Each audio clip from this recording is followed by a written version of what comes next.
പെൺകുട്ടികളെ പഠിപ്പിച്ചിട്ട് എന്താ ചോദിക്കല്. അപ്പൊ അവർക്കുള്ള പെൺകുട്ടികളെ പഠിപ്പിച്ചതിനെ കൊണ്ട് കിട്ടിയ കാര്യമാണിത്.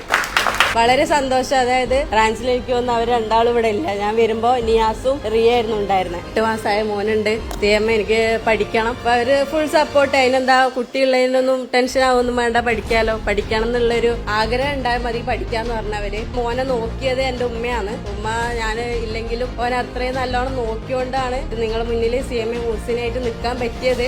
ഞാനിപ്പോ ഇങ്ങനെ നിൽക്കുന്നത് ഫുൾ സപ്പോർട്ട് റാൻസിന്റെ ഭാഗത്തുനിന്ന് എനിക്ക് കിട്ടിയിട്ടുണ്ട്. മോന് ചെറുതാണ്, വീട്ടിൽ നിന്ന് പഠിക്കാനൊന്നും പറ്റൂല. റാൻസിൽ ഇപ്പൊ ലീവുള്ള ദിവസമായാലും ഞാൻ വന്ന് പഠിച്ചോട്ടെ എന്ന് വെക്കുമ്പോ അക്കീം സാറൊക്കെ പറയാം ഇവിടെ ഓപ്പൺ ആണ്, നീ വന്നിരുന്ന് പഠിച്ചോ. അങ്ങനെ പഠിച്ചോണ്ട് മാത്രമാണ് ഇവിടെ എത്തിയത്.